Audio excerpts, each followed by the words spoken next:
Gloria Davis stood at her stepson's front door on a December afternoon that smelled of wood smoke and someone else's cooking, holding two wrapped presents in silver paper and a homemade red velvet cake still warm in its carrier, and understood with a clarity that felt like falling through ice that some rejections are not loud. They are quiet. They are delivered in a careful voice by someone you raised, someone you loved, someone who has just informed you that 18 years of mothering don't count because you lack the right biology. Hello, dear listeners. Thank you for being here with me today. Before I share this story, I want to ask, if these words touch you, if they remind you of your own journey, please take a moment to subscribe, leave a like, and share your thoughts in the comments below. Your support means the world to me and helps these stories reach others who might need to hear them. The house, Brandon's house, the one in Cascade Heights with the brick facade and the professional landscaping and the two-car garage, stood before her like a place she'd been 100 times but was seeing for the first time. The windows glowed yellow with warmth. Inside, she could hear the party.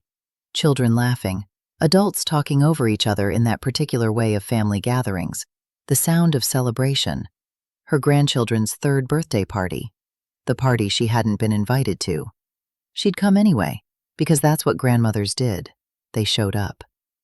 Brandon stood in the doorway, blocking her entrance, not aggressively but deliberately. He was wearing a nice sweater, cashmere probably, the kind of thing his wife Ashley bought for him now that they had money. Behind him, Gloria could see red and gold balloons tied to the staircase. Red and gold, Tyler and Tiana's favorite colors. Gloria knew this because she'd been the one who'd noticed, 2 years ago, how both babies always reached for the red and gold blocks in the toy bin. She'd been paying attention. She'd always paid attention.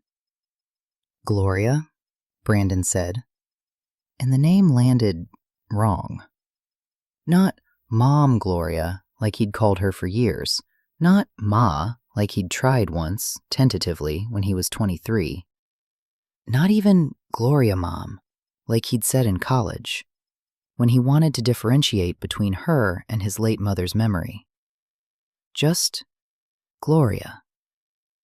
A name that created distance where there had been none before. A name that said, "You are not family." "I brought gifts," Gloria said, and her voice sounded normal. That was good. That was important. She'd learned a long time ago, had learned it as a young black woman growing up on the south side of Chicago in the 1960s, that you kept your voice steady when the world was trying to knock you down. And Tyler and Tiana's favorite cake, red velvet with cream cheese frosting. She'd made the cake this morning, had gotten up at 6 a.m. to bake it, to let it cool properly, to make the frosting from scratch the way her mother had taught her. The way she'd taught Brandon when he was 16 and needed to make something special for a girl he liked. He'd burned the first 2 cakes. She'd been patient. She'd shown him again, and again, until he got it right. That's nice," Brandon said, glancing over his shoulder. Someone inside called his name, a woman's voice, Ashley, probably, and he shifted his weight, half turning, then turning back. "But Gloria, we need to talk. This isn't working anymore." The December afternoon was cold. Not Atlanta cold. Nothing like the brutal winters Gloria remembered from Chicago, where cold was a physical thing that hurt your lungs and made your teeth ache, but cold enough that her breath made small clouds in the air. Cold enough that standing on this porch, uninvited, felt like standing at the edge of something vast and frozen. "What isn't working?" Gloria asked, though somewhere deep in her chest, somewhere in the place where mothers keep their fears, she already knew. Brandon shifted his weight again. He was 32 now, a grown man, a father of twins, a software engineer with a 6-figure salary and a house in one of Atlanta's good black neighborhoods, and a wife who came from the kind of family that summered on Martha's Vineyard.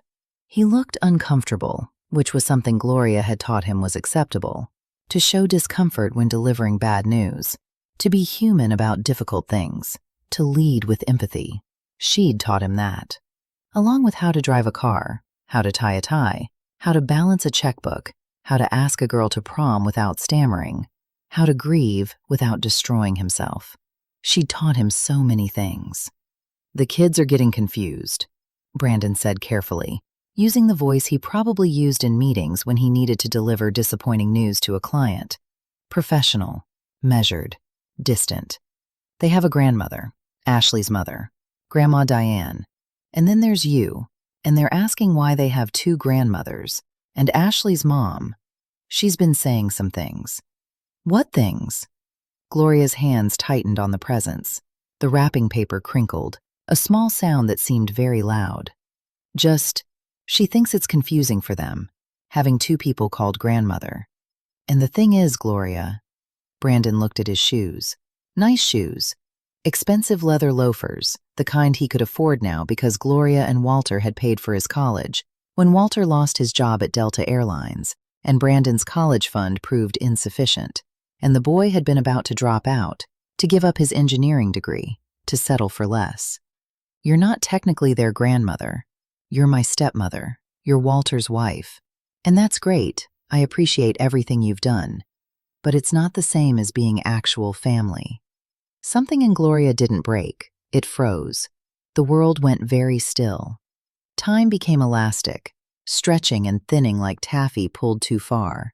She could hear her own heartbeat, loud and steady, a bass drum in her ears. She could feel the rough texture of the wrapping paper under her fingers, every fiber of it.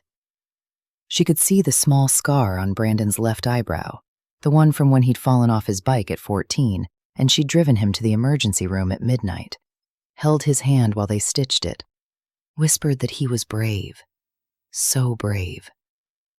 She could see the way his mouth moved, forming words that were dismantling 18 years of love. She could see everything with perfect, terrible clarity. Walter's wife. Not his mother, not even his stepmother, really, not in any way that counted. Just Walter's wife. A legal designation. A woman who happened to marry his father 18 years ago when Brandon was 14 years old. Angry and grieving, and convinced he didn't need another mother because his real one, Catherine, beautiful Catherine with her warm laugh and her generous heart, had just died of breast cancer 6 months earlier. Gloria had understood that grief. She'd respected it. She'd never asked Brandon to call her mom. She'd never tried to replace Catherine, who by all accounts had been a wonderful mother, a dedicated wife, a woman who'd died far too young at 38, leaving behind a devastated husband and a son who felt like the world had ended. Gloria had simply been there, present, steady, loving him the way you love a wounded bird you're trying to nurse back to flight. Careful, patient, giving him space and time and unconditional care. And now, 18 years later, he was telling her she'd never been family at all. The freeze lasted maybe 10 seconds, maybe an hour. Time had become unreliable. In those seconds, Gloria saw her entire relationship with Brandon flash before her like a film reel. The first time she'd met him, a sullen teenager at his father's dining room table, refusing to look at her, refusing to speak. The first time he'd smiled at her, 3 months later, when she'd made his favorite meal without asking, just because she'd heard Walter mention it. The first time he'd asked her for help, with calculus homework, his face red with embarrassment because asking felt like betrayal. The first time he'd hugged her, at his high school graduation, brief but real, when he'd whispered, "Thank you," and she'd understood that he was thanking her, not just for the help, but for staying, for not giving up on him. All of that reduced to Walter's wife. "I see," Gloria said, and her voice was still normal, still steady. This was good. This was crucial. In public, you kept your dignity like armor. You broke later, in private, with the door closed and the lights off. "So what would you like me to do?" Brandon looked relieved. That was the worst part, maybe, the visible relief on his face, as if he'd been bracing for a fight and was grateful to be spared. "Just step back a little? Let Grandma Diane have her space with the kids. She's really invested, you know.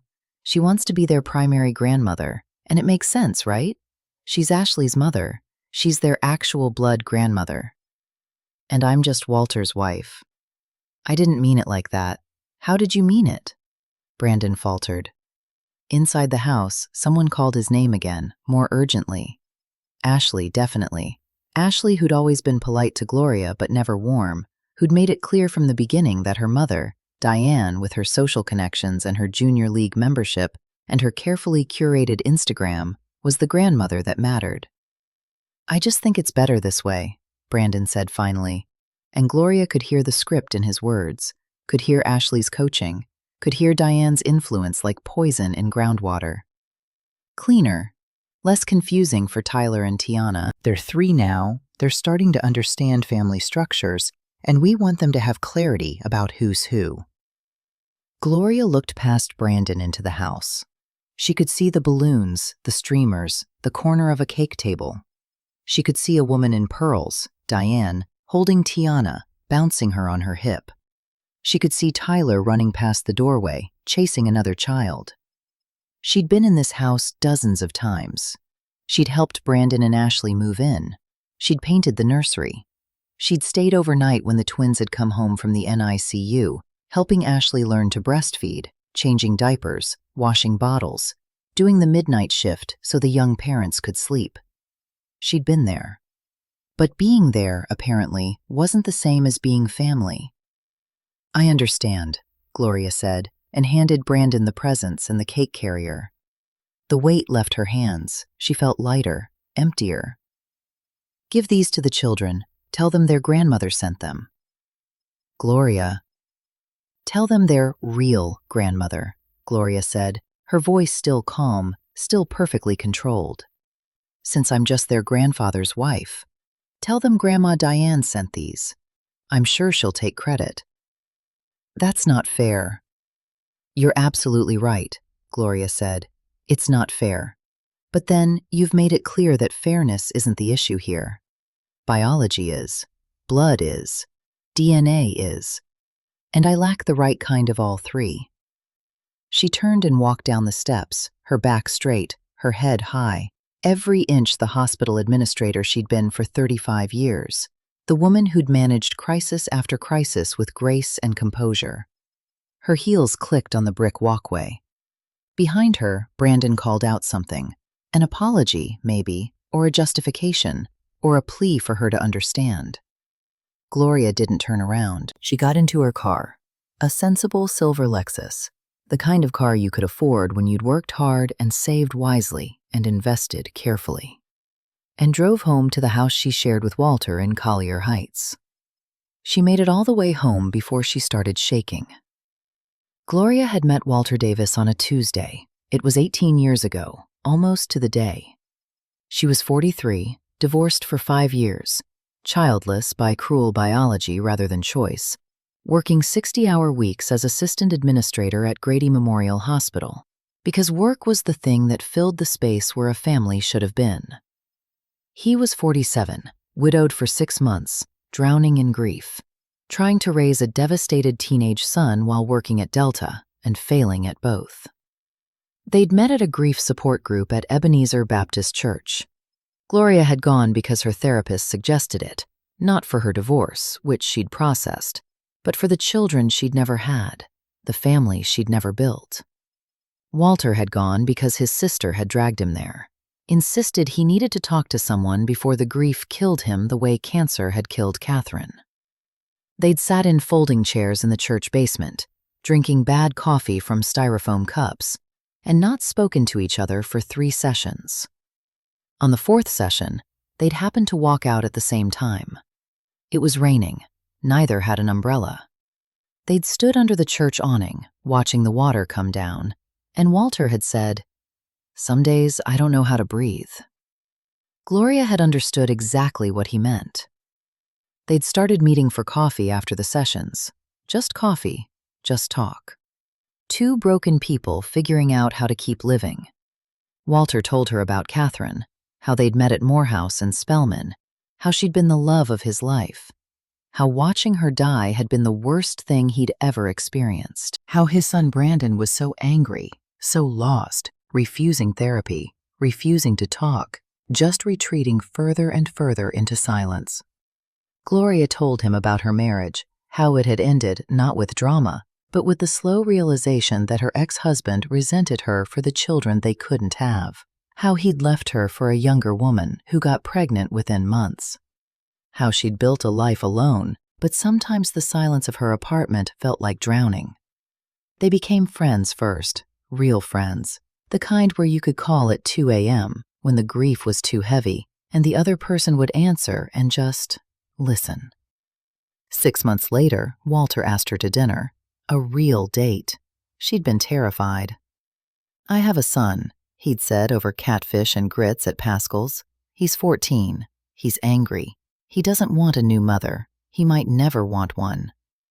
"I'm not trying to be his mother," Gloria had said honestly. "His mother was Catherine. I know that. I respect that. But I could be something else. Someone who's there. Someone who cares. If he'll let me." Walter had looked at her with something like hope. "I can't promise it'll be easy." "Nothing worth doing is easy," Gloria had said. They dated for a year, slowly, carefully. Walter had been honest. Brandon came first. If Brandon couldn't handle it, they'd have to slow down, maybe stop. Gloria had agreed. She understood. Children came first, even children who weren't biologically yours. The first time Gloria met Brandon, he was 15. Walter brought her to the house for dinner, the house in Collier Heights where Walter and Catherine had raised Brandon, where Catherine's presence still lived in every room. Brandon had barely looked at her. He'd answered questions in monosyllables. He'd excused himself as soon as possible and gone to his room. "He'll come around," Walter had said, though he didn't sound convinced. But Gloria had seen something in that brief meeting. She'd seen a boy who was drowning, not in anger, but in grief. A boy who was terrified that if he let someone new in, he'd be betraying his mother's memory. A boy who needed permission to keep loving Catherine while also accepting that his father deserved happiness. Gloria hadn't pushed. She'd shown up for dinners. She'd helped with homework when asked. She'd never tried to mother him, but she'd been present, steady. She'd learned his favorite foods and made them without commentary. She'd driven him to basketball practice when Walter had to work late. She'd sat through his games, cheering from the stands, never expecting acknowledgement. Slowly, so slowly, Brandon had thawed. The first crack came when Brandon was 16. He'd failed his driver's test. Not because he couldn't drive, but because he'd panicked during the parallel parking. He'd come home devastated, convinced he'd failed at everything, that his mother would be disappointed, that he was worthless. Gloria had found him sitting on the back porch steps, crying. She'd sat down next to him without speaking. After a long time, Brandon had said, "My mom would know what to say." "She would," Gloria had agreed, "but she's not here, and that's not your fault. That's just what happened. It's not fair." "No," Gloria had said, "it's not." They'd sat there for an hour. Gloria hadn't tried to fix it. She'd just sat. Sometimes that's what love looked like, presence without solutions. The next day, Gloria had taken Brandon out to practice parallel parking. They'd spent 4 hours in an empty parking lot, going over it again and again until he could do it perfectly. The next week, he'd passed the test. He'd hugged her when he got home with his license, really hugged her. "Thank you," he'd said into her shoulder. "Thank you for not giving up on me." That's when Gloria had fallen in love with this wounded boy. That's when she'd understood that mothering wasn't about biology. It was about showing up. Again and again. Until the person you loved believed they were worth showing up for. Walter and Gloria got married when Brandon was 16. Small ceremony at the church, just family and close friends. Brandon had been Walter's best man. He'd worn a suit that was slightly too big. He'd cried during the vows, not dramatic tears, just quiet ones sliding down his cheeks. Afterward, at the reception, he'd approached Gloria hesitantly. "Can I call you? I don't know what to call you." "You can call me Gloria," she'd said. "That's my name." "But you're more than that now." "I'm whatever you need me to be," Gloria had said. "I'm not trying to replace your mom, but I'm here. I'm family, however that looks for you." He'd hugged her again. "Mom, Gloria?" he'd tried. "That works," she'd said, and meant it.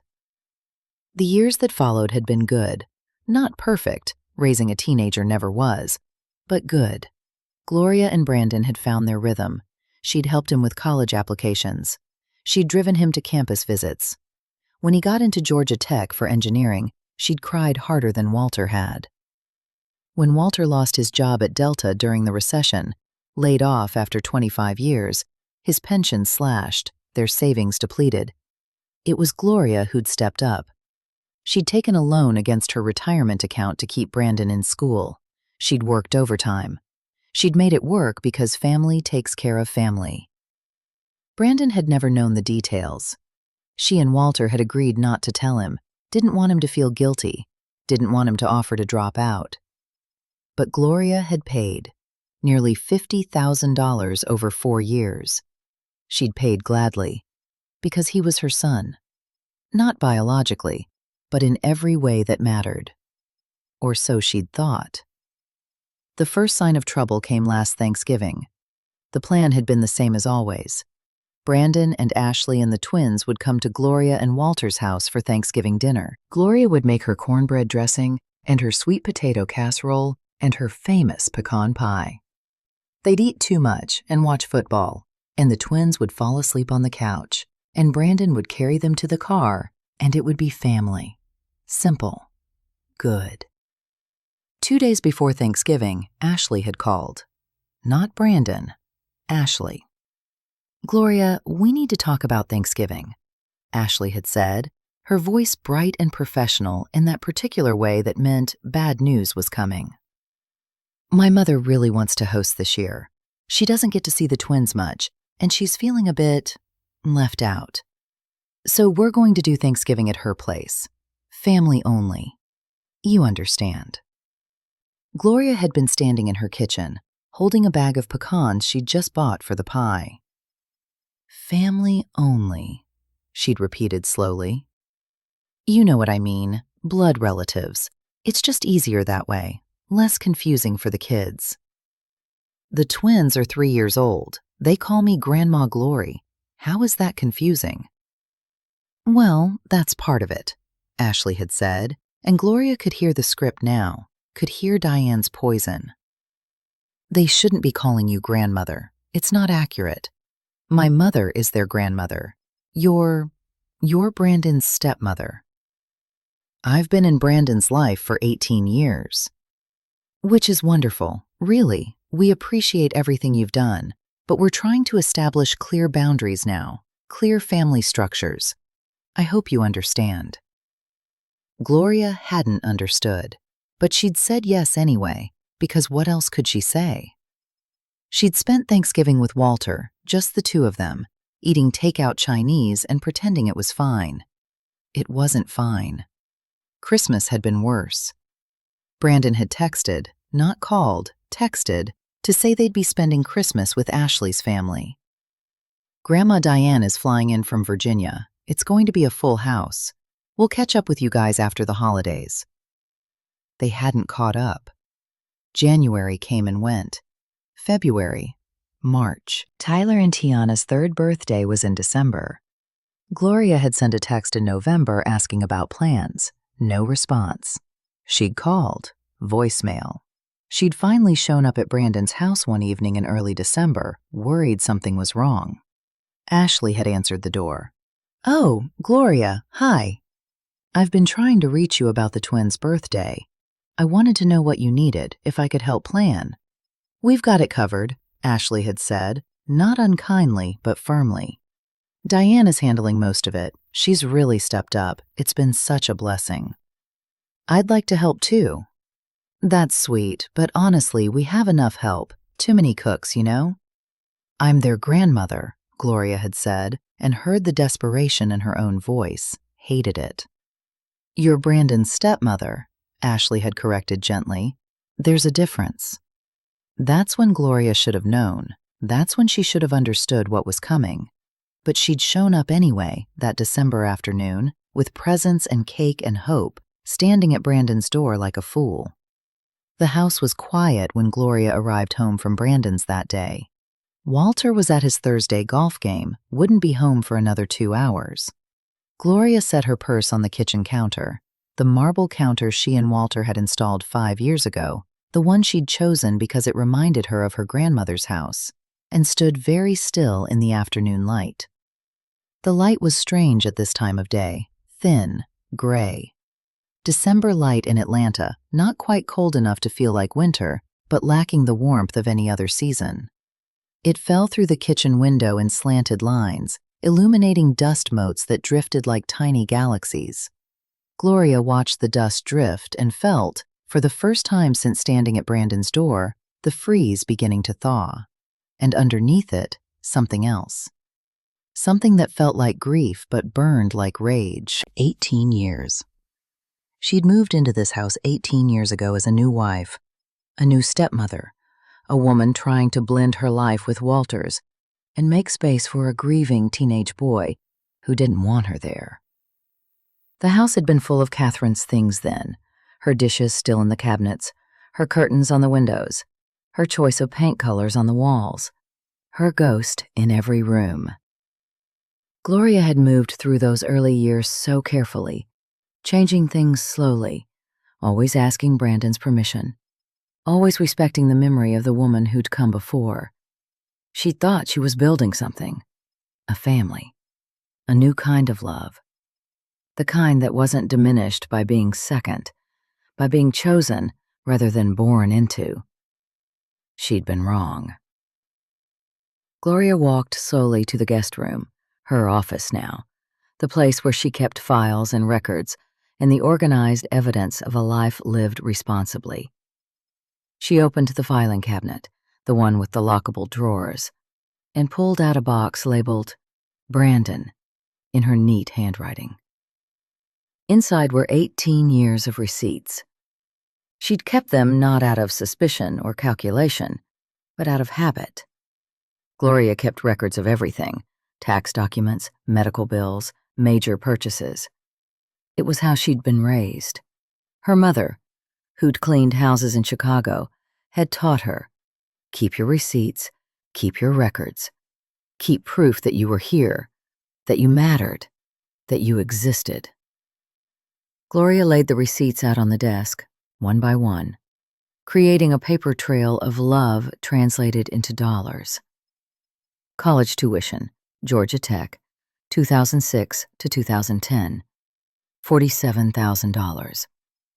Paid in increments over 4 years, when Walter had lost his job at Delta during the recession, and Brandon's college fund had proved insufficient, and the boy had been about to drop out. Gloria had taken a loan against her retirement account, had signed the papers at the bank, had watched her carefully built nest egg shrink, had worked overtime shifts at the hospital to make the monthly payments. She'd never told Brandon, had never wanted him to feel guilty, had wanted him to finish his degree, to become the engineer he dreamed of being. She picked up one of the tuition receipts, dated fall 2007. She remembered that semester specifically. Brandon had called home, panicked, saying he didn't have enough for books, $700 short. Walter had been laid off for 3 months by then, collecting unemployment, too proud to ask family for help. Gloria had driven to campus the next day with a check. Brandon had cried, had said, "I'll pay you back." She'd said, "Family doesn't keep score." But apparently, family required the right biology. Wedding expenses, 2015, $15,000. Paid for the venue at the Swan House, the catering, the flowers, the photographer, the open bar. Ashley's family had contributed too, but Gloria and Walter had covered the bulk of it because Brandon and Ashley were young and just starting out and deep in student loan debt from Ashley's law school. Gloria had wanted them to have a beautiful wedding, the kind Catherine would have wanted for her son. She'd worked with the wedding planner, had taste-tested cakes, had held Ashley's hand when the bride had gotten overwhelmed by details. She'd thought she was building relationship. She'd thought she was being a mother-in-law, a mother. She picked up the receipt from the venue, remembered the day of the wedding, how Brandon had cried when he saw Ashley coming down the aisle, how he'd hugged Gloria afterward and said, "Thank you for everything, for all of this, for being here." How she'd felt like she belonged. Baby furniture and supplies, 2018, $6,000. 2 cribs in white oak, 2 changing tables, a double stroller that could navigate Atlanta's cracked sidewalks, car seats rated for preemies, a year's worth of diapers ordered in bulk from Costco. Bought the week the twins were born, when they'd come early at 34 weeks and scared everyone. Gloria had been at the hospital, had held Ashley's hand during the emergency C-section, had stayed in the NICU for hours watching those tiny babies fight for breath, praying harder than she'd prayed since the miscarriage that had ended her own dreams of motherhood. She'd held Tyler first. He'd been 4 pounds 11 ounces, so small, so impossibly small. She'd been terrified to hold him, terrified she'd break him. But the nurse had shown her how, had placed him in her arms, and Gloria had looked down at this tiny person, this brand new life, and felt something shift in her chest, a door opening, a space filling. The space where her own children should have been. She'd whispered to him, "I'm your Grandma Glory. I'm going to love you so much." And she had. She'd loved both of them with the fierce, uncomplicated love that she'd never gotten to give to her own babies. But loving them didn't make her their grandmother. Not according to Brandon. Not according to Ashley. Not according to biology. Gloria continued laying out receipts, countless smaller ones, birthday presents, Christmas gifts. The time Tyler needed tubes in his ears and insurance didn't cover the full cost, Gloria had covered the difference, $2,400. The time Brandon's car broke down and needed a new transmission, Gloria had paid for the rental car while it was being fixed, 3 weeks, $1,100. The time Ashley's student loans came due and they were struggling, Gloria had quietly paid 3 months of payments, $1,800. Small things, large things. The accumulation of 18 years of showing up, of caring, of being family. Total, approximately $68,000. Gloria spread the receipts across the desk like cards in a game of solitaire. Each one had Brandon's name on it, or a purchase made for him, or money given to help him. Each one was dated. Each one was proof. She'd never thought of this money as dead. That wasn't how family worked.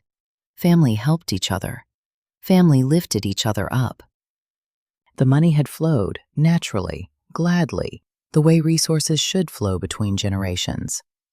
She'd given because she could, because she wanted to, because loving Brandon and his family had given her purpose and meaning. But Brandon had just informed her they weren't family. He clarified her role with brutal precision. Walter's wife. Not mother, not grandmother, just the woman his father had married. A legal relationship, a technicality. And Walter's wife wouldn't have given Brandon $68,000. Walter's wife would have kept that money for herself, for her own retirement, for her own biological family. But Gloria didn't have biological family. Her parents were dead.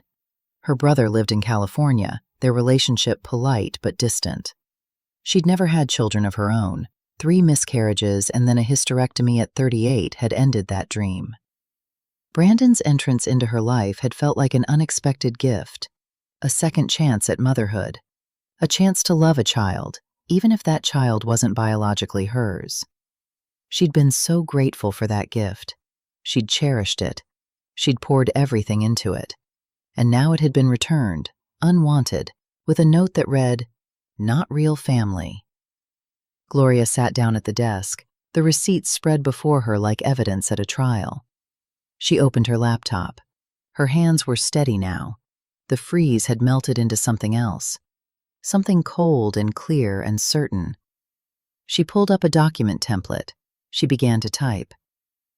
Dear Brandon, thank you for clarifying our relationship today. You're absolutely right. I'm not your real family. I'm just your father's wife. I appreciate you making that distinction, as I seem to have been confused for the past 18 years. She paused, reading it back. Too cold? No. Cold was appropriate. Cold matched how she felt. Cold matched how she'd been treated. She continued. Given this clarification, I need to address a financial matter. For the past 18 years, I've been providing you with financial support under the mistaken impression that we were family. Attached, you'll find copies of receipts documenting the following. College tuition and expenses, 2006 to 2010, $47,000. Wedding expenses, 2015, $15,000. Baby furniture and supplies, 2018, $6,000. Miscellaneous expenses, car repairs, medical costs, loan payments, etc., $6,000. Total, $68,000. When I provided this money, I believed I was helping family, but as you made clear today, we're not family. I'm Walter's wife, and you're Walter's son, and our relationship is separate and distinct from any familial bond. Therefore, I'm reclassifying these payments from family gifts to personal loans. I'd appreciate repayment at your earliest convenience. I understand this is a substantial sum. Perhaps your real grandmother, the one with the correct biology, can assist you. I wish you and your actual family well. Sincerely, Gloria Davis, Walter's wife. Gloria read the letter 3 times. Each time she felt something cold and hard settle deeper into her chest, like ice forming over a lake, layer by layer, until the surface was solid enough to walk on. This wasn't who she was. She didn't weaponize money. She didn't keep score. She didn't retaliate. But then she'd never been told she wasn't family before. She'd never been reduced to a legal relationship status by someone she'd loved as a son. She'd never been discarded for someone with the right DNA. The old Gloria, the one from this morning, the one who'd baked a cake at 6 a.m., would have been horrified by this letter, would have deleted it, would have chosen forgiveness, would have swallowed the hurt and kept loving anyway, because that's what good people did. But the old Gloria had been standing at Brandon's door when he'd reduced 18 years of mothering to Walter's wife. The old Gloria had died in that moment. This Gloria, the new one, the frozen one, was done accepting crumbs, done accepting conditional love, done pretending that showing up for 18 years was less valuable than sharing DNA. She printed the letter. She printed every single receipt. She put them in a large manila envelope with Brandon's address written in her careful cursive. She sealed it. She held it in her hands, feeling its weight. Then she sat back in her chair and waited for Walter to come home. Walter arrived at 6:30, the house filling with the sound of him, golf bag hitting the floor, shoes being kicked off, the particular sigh of a man who'd spent 4 hours pretending his life was simpler than it was. "Hey, baby," he called out, his voice bright with the willful optimism he'd been carrying lately. "How was the party? Did the twins love the cake?" Gloria came out of the office. She was still dressed in the outfit she'd chosen for the party, a burgundy sweater dress, her good pearls, low heels. Grandmother clothes. The kind of thing a woman wears when she wants to look respectable and warm and loved. Except she wasn't loved. Not really. She was tolerated until someone with better credentials came along. "I didn't go to the party," Gloria said. Walter stopped in the hallway, his golf bag abandoned behind him. "What? Why not? I thought—" "Brandon met me at the door." Gloria's voice was flat, factual. "He told me I'm not the children's real grandmother. He said I'm confusing them. He asked me to step back." The color drained from Walter's face. He looked suddenly older, every one of his 65 years visible. He said, "What?" Gloria told him. Every word, every pause, every way Brandon's face had looked when he'd said, "Walter's wife," like it was something shameful. When she finished, Walter's hands were clenched into fists, his jaw tight. That ungrateful... Walter stopped himself, visibly struggling for control. "I'm calling him right now." "Wait," Gloria said. She handed him the envelope. "Read this first." Walter opened it, read the letter, read the receipts. His expression shifted. Anger to surprise to understanding to something that looked almost like pride. "You're really going to do this?" he asked quietly. "Do you think I shouldn't?" Walter was quiet for a long time. Long enough that Gloria heard the kitchen clock ticking, heard the neighbor's dog barking 3 houses down, heard the sound of her own breathing. Finally, Walter said, "I've been making excuses for him. For months.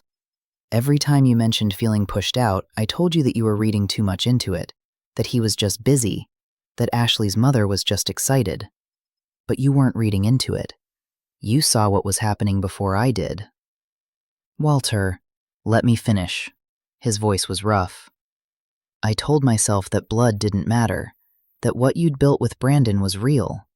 And it was real. I watched you raise him. I watched you love him. I watched you save money you didn't have to send him to college. And I let him dismiss you today. I wasn't there to stop it." "You didn't know." "I should have known. I should have seen it coming. My son..." Walter's voice broke. He cleared his throat, tried again. "My son has forgotten something Catherine taught him. She used to say that family wasn't about who gave birth to you. It was about who showed up when you needed them. You showed up. For 18 years, you showed up." And he threw that away because Ashley's mother has the right last name. "So you agree with the letter?" "I agree with the letter," Walter said firmly. "Send it. And tomorrow we're calling him together. Because I'm not living in a house with a woman who gave him everything and got told she doesn't matter. I won't accept that. He's my son, but you're my wife, and you're the one who's been here. You're the one who's been real family." Gloria mailed the letter the next morning. Certified mail, signature required, return receipt requested. She wanted proof. Proof that he received it. Proof that he'd been informed. Proof that her 18 years of love had been documented, quantified, made official. The envelope felt like a grenade. She mailed it at the post office on Martin Luther King Drive, the one she'd been going to for 20 years, where the clerk knew her by name. Mrs. Jenkins, who was 70 if she was a day, took the envelope and looked at the certified mail label. "Must be important," Mrs. Jenkins said. "It is," Gloria said. "You look tired, baby. You okay?" Gloria almost laughed, almost cried, almost said, "No, I'm not okay. I just found out that 18 years of loving someone don't count if you lack the right chromosomes." Instead, she said, "I will be." She spent the next 3 days in a strange state of suspended animation. She went to work, her last year before retirement, managing staffing issues and budget cuts and the endless bureaucracy of hospital administration. She came home. She made dinner. She and Walter ate in near silence, both of them waiting for something they couldn't name. On the 3rd day, Brandon called. Gloria was in the kitchen, making cornbread for dinner, Walter's favorite, the kind her grandmother had taught her, with just a little sugar and a lot of butter. Her phone buzzed. Brandon's name appeared on the screen. She let it ring once, twice, steadied herself, answered. "Hello?" "Gloria." Brandon's voice was tight, high, panicked. "I got your letter. You can't be serious." "I'm completely serious." "Those were gifts. You gave me that money freely. You can't just..." You can't demand it back. Gloria set down the whisk she'd been holding, turned off the stove. This conversation deserved her full attention.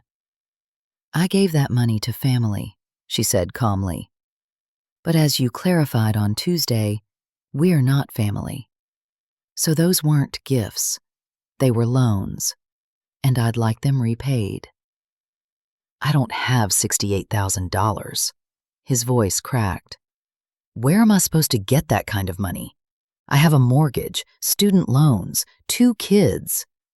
I don't know, Brandon. That's not my problem. Gloria's voice was ice. Perhaps you could ask your real grandmother for help, the one who's actually family, the one with the right biology. Silence. Heavy. Ugly.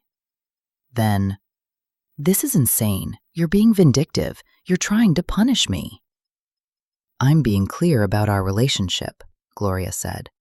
You taught me that clarity is important. You said Tyler and Tiana needed clarity about who's family and who isn't. I'm just applying that same clarity to our financial relationship. Dad would never agree to this. Your father agrees completely, Walter's voice cut in.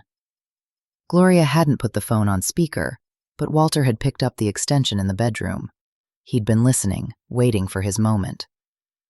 Dad, do you know what your stepmother did for you? Walter's voice was colder than Gloria had ever heard it. Not angry, worse than angry, disappointed. She took a loan against her retirement to pay for your college. Do you understand what that means? She risked her financial security, her future, for you, because she loved you, because she thought you were her son. I am. No, Walter interrupted.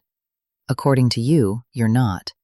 According to you, Gloria is just my wife, a woman with no real connection to you, a woman who happens to live in the same house as your father. Fine. Then she's a woman you owe $68,000. Dad, please. So here's your choice, son. You can apologize to Gloria. Really apologize.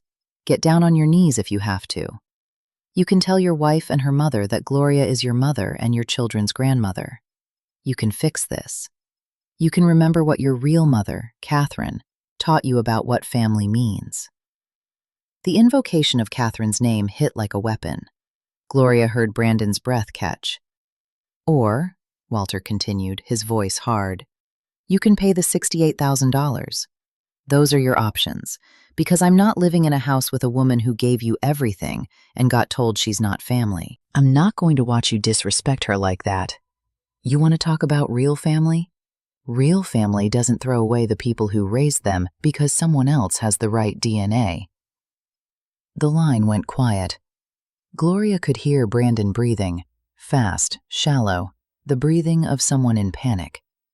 She could almost feel him calculating, weighing his options, running the numbers in his engineering brain. I don't have that money, he said finally, his voice small. Then I suggest you figure out option 1, Walter said, and hung up. Gloria hung up too. She stood in the kitchen, holding the phone, staring at the half-made cornbread. After a moment, Walter came downstairs. He looked exhausted. He'll apologize, Walter said quietly. But baby, I don't think it's going to mean anything. I don't think he understands what he did wrong. I know, Gloria said. And she did know. That was the thing. She'd known the moment Brandon said, Walter's wife, that something fundamental had broken. You couldn't unsay words like that. You couldn't unclarify a relationship once you'd reduced it to its legal minimum. You couldn't take back the moment when you told someone that 18 years of love counted for nothing. Brandon came over the next day, Saturday afternoon. He came with Ashley, with the twins. Gloria and Walter received them in the living room, not the kitchen where family gathered, not the den where they watched football and played with the kids. The formal living room, with the furniture that was too nice for children, the room they used for company. The room that said, you are guests here, not family. Tyler and Tiana ran to Gloria immediately, their 3-year-old bodies warm and solid and trusting. They didn't understand what was happening. They just knew they loved their Grandma Glory. "Grandma Glory! Grandma Glory!" Tiana climbed into Gloria's lap, her small hands patting Gloria's cheeks. "We missed you. Where were you at our party?" Gloria looked at Brandon over Tiana's head. He was looking at the floor, his face flushed with shame. "I was busy, baby," Gloria said softly, stroking Tiana's hair, soft, kinky, perfect. "But I'm here now." Brandon cleared his throat. "Gloria, Dad, I came to apologize." The words sounded rehearsed. Ashley had probably written them. "What I said on Tuesday, it came out wrong. I didn't mean to hurt you." "What did you mean?" Gloria asked. Brandon glanced at Ashley. She gave him a look that said, "Keep going." He took a breath. Diane was feeling left out. She said she didn't get enough time with the kids, that she felt like she was competing with you for the grandmother role. And I thought if I just clarified the relationships, it would be easier for everyone." "Clarified," Gloria repeated, "by telling me I'm not family." "You are family," Brandon said quickly, too quickly. The words had no weight. "Of course you are. You're my stepmother. You're important to me. I handled it wrong." "But not their real grandmother." Ashley spoke for the first time. "Mrs. Davis, my mother is very traditional. She believes in blood relationships. She didn't mean to cause problems. She just wanted to have a special role with her grandchildren." "Your mother," Gloria said carefully, "lives 3 hours away in Richmond. She visits twice a year. I've been here for every doctor's appointment, every milestone, every 2 a.m. emergency. But she's the real grandmother because she has the right biology." Ashley's face reddened. "That's not fair." "You're right," Gloria said. "It's not fair. None of this is fair. But your husband made a choice. He chose blood over presence. He chose biology over 18 years of showing up. That's his right. And now I'm making a choice too." She looked at Brandon, really looked at him. This man she'd raised, this boy she'd loved. This person who'd just tried to apologize without actually apologizing. Who'd tried to fix things without acknowledging what he'd broken. "I'll forgive the debt," Gloria said. "All $68,000 of it. Consider it a gift, after all." Brandon sagged with visible relief. "Thank you. Gloria, thank you so much. But," Gloria continued, "I'm done. I'm done being your mother. I'm done being their grandmother." She looked down at Tiana, still sitting in her lap, and felt something in her chest tear. "You were right about one thing. I'm just Walter's wife. And Walter's wife doesn't have an obligation to finance your life, or love your children, or pretend that being rejected doesn't hurt." "Gloria, please. I'll be polite at family gatherings. I'll send birthday cards. But the relationship you had with me, the woman who drove you to baseball practice, who helped you with college applications, who held your babies in the NICU, who loved you like you were mine, that woman is gone. You told her she wasn't real, so she stopped existing." Gloria stood, carefully lifting Tiana and setting her down next to Tyler. Both children looked confused, sensing something wrong but not understanding what. "You should go now," Gloria said. "Please," Brandon said, and there were tears in his eyes now. "Please don't do this. I'm sorry. I'm really, really sorry. I made a mistake. I was stupid. I'll tell Diane to back off. I'll tell Ashley's mother that you're Grammy and she can be something else. Just please." "I know you're sorry," Gloria said gently. "You're sorry that actions have consequences. You're sorry that words have weight. You're sorry that you might lose something valuable. But I don't think you're sorry for what you said. I think you meant it. I think deep down you've always thought of me as Dad's wife and nothing more. I just finally heard it out loud." Brandon left with his family. Tyler and Tiana cried, confused about why Grandma Glory wouldn't hug them goodbye. wouldn't walk them to the car like she always did. Ashley looked angry, her mouth a thin line. Brandon looked devastated, his face crumpled. Walter closed the door behind them. The house fell into silence. "You okay?" Walter asked, pulling Gloria into his arms. "I will be," Gloria said, and eventually she was. Gloria and Walter started traveling. Not immediately. First came weeks of awkward phone calls, of Brandon trying to fix something that couldn't be fixed, of Gloria going through the motions of politeness while feeling nothing. But gradually, they built a new life. A life that didn't revolve around Brandon's family, a life that was theirs. Paris in the spring. They walked through the Musée d'Orsay, stood in front of paintings Gloria had only seen in books, ate pastries that melted on their tongues. Walter held her hand on the Pont des Arts and said, "We should have done this years ago." "We were waiting," Gloria said. "For what?" "For grandchildren, for Brandon to need us, for the right time." She looked out at the Seine, watched the boats glide past. But the right time never comes if you're always waiting for someone else's permission. A cruise through the Mediterranean in summer. Greece, Italy, Croatia. Places Gloria had dreamed of but never prioritized because there was always something Brandon needed. Tuition, wedding, babies. They stood on a cliffside in Santorini and watched the sun set over the Aegean, the sky turning colors that didn't have names. "I don't miss it," Gloria said, surprising herself. "I thought I would, but I don't miss the waiting, the hoping, the trying to earn something that should have been given freely." Walter kissed her temple. "You deserved better." "I deserved what I got," Gloria said. "I deserved to learn that I'm enough, just me, just us, just this." Christmas in New York. They saw a show on Broadway, ate at restaurants they couldn't pronounce, walked through Central Park in the snow. Gloria bought herself a pair of expensive earrings, the kind she'd always wanted, but never bought because she was saving for Brandon's future. "Do you think about them?" Walter asked one night in their hotel room. "The twins?" "Every day," Gloria said honestly. "But thinking about them isn't the same as being responsible for them. They're not mine to raise. They never were." The house changed too. Slowly, organically, the way erosion changes a coastline. Gloria repainted the guest room, the room that had been Brandon's when he was a teenager. The room she'd kept ready for him even after he moved out, just in case he needed it.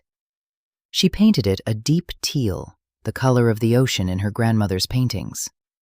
She filled it with her own things, books she'd always meant to read, art supplies she'd always meant to try, her grandmother's quilts that had been in storage for years. It became her space, not a shrine to someone else's child, not a waiting room, just hers. The photo wall in the hallway changed too. No dramatic purge, no angry removal, just a gradual replacement. Walter's parents, who'd always been kind to Gloria. Gloria's parents, gone but not forgotten. Their wedding photo, photos from their trips, Paris, Greece, New York, everywhere they were building new memories. Friends from church, colleagues from the hospital. A life documented in images. But no Brandon, no wedding photos, no pictures of the twins. "Are you trying to erase him?" Walter asked one day, noticing the gap where Brandon's graduation photo used to hang. "No," Gloria said. "I'm just documenting my real family, the people who claim me, the people who chose me and kept choosing me." Brandon tried. She had to give him that. He called every week, sometimes twice. He invited them to every holiday, every birthday, every milestone. He showed up at the house unannounced, bringing the twins, trying to recreate the relationship they'd had before. But it was gone. Gloria could feel the absence of it like a phantom limb, the space where her love for him used to live, now filled with something else. Not hate, not even anger anymore, just distance. The cool, clear distance of someone who'd learned that love required reciprocity. She went through the motions, attended the occasional birthday party, sent gifts at Christmas, appropriate but not extravagant. made polite conversation. But the warmth was gone, the spontaneity, the deep, uncomplicated love that had once flowed so freely. She was Walter's wife now, just like Brandon had said, and she acted like it, polite, distant, uninvested. Tyler and Tiana got older, 5, then 6, then 7. They asked fewer questions about why Grandma Glory didn't come around much anymore. They got used to it. Children are adaptable that way. They accept the reality they're given. Diane, the real grandmother, apparently wasn't as hands-on as Brandon had hoped. Too busy with her own life in Richmond, too set in her ways, too traditional to do the messy work of actual grandparenting. Brandon called more often, asking if Gloria could babysit, help with homework, provide the support she'd always given. "I'm sorry," Gloria would say, her voice pleasant but firm. "I have plans. Perhaps ask the real grandmother." The phrase became a mantra, a boundary, a reminder that words had consequences. One evening, 2 years after the birthday party, Brandon showed up alone. No Ashley, no twins. Just him, standing on the porch with a bottle of wine and a face that looked older than 34 should look. "Can we talk?" he asked. Gloria let him in, made coffee. They sat in the living room, not the kitchen where family sat, the living room, where guests sat. "I messed up," Brandon said without preamble. "I've spent 2 years trying to fix it, and I can't. Because you're right. What I said, I meant it.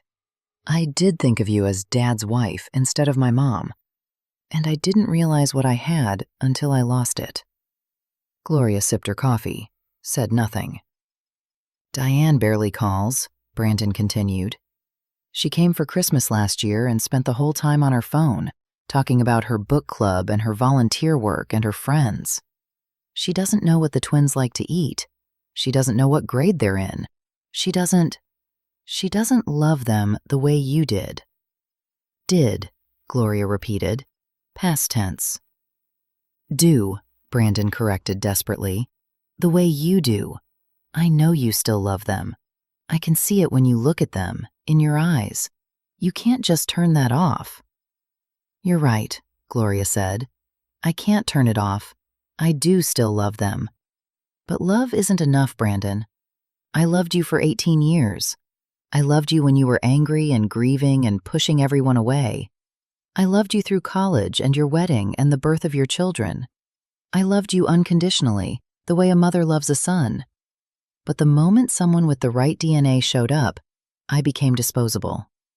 Do you understand what that did to me?" "I do now." "No," Gloria said firmly. "You don't. You know that you made a mistake. You know that you lost something valuable. But you don't understand what it felt like to be told that 18 years of mothering counted for nothing. You don't understand what it's like to love someone who sees you as less than because you lack the right biology. You don't understand that you can't apologize your way out of that. Some things break in ways that can't be repaired." Brandon's face crumpled. "How do I fix this?" Gloria looked at this man she'd raised. She saw the boy he'd been, 14, angry, defending his mother's memory by rejecting anyone who tried to love him. She saw the teenager he'd become, gradually softening, letting her in, letting himself be loved. She saw the adult he was now, still learning, still making mistakes, still trying to figure out how to be a good person, but failing more often than succeeding. "You can't fix it," she said gently. "Some things break in ways that can't be repaired. You can apologize. You can recognize what you did wrong. You can try to do better in the future. But you can't make me forget that moment on your doorstep when you reduced me to Walter's wife. That moment is permanent. It changed how I see you, how I see us, how I see myself." "So that's it? We're just done?" "We're not done," Gloria said. "We'll always be connected through your father. We'll see each other at holidays. I'll send birthday cards to the kids. But the relationship we had, where I was your mother, where I would drop everything to help you, where I loved you without reservation or condition, that's over. You ended it, not me." Brandon left that night with the understanding that some apologies, however sincere, come too late. That some bridges, once burned, can't be rebuilt. That some relationships, once broken, stay broken. Gloria stood at the window and watched him drive away. She felt Walter come up behind her, felt his arms circle her waist. "You okay?" he asked. The same question he'd been asking for 2 years. "Yeah," she said, and meant it. "I really am." Gloria retired from the hospital at 63, 37 years of service, a pension she'd built carefully, a reputation as someone who got things done. They threw her a party, sheet cake and punch in the conference room, speeches about her dedication, a plaque with her name misspelled. She smiled and thanked everyone, and went home and never looked back. She and Walter took a 3-month trip through Africa. Ghana first, because that's where Gloria's ancestors had likely come from, stolen and sold and shipped across an ocean to build a country that had never quite seen them as human. They visited the Cape Coast Castle, walked through the dungeons where enslaved people had been held, stood in the door of no return where they'd been forced onto ships. Gloria wept.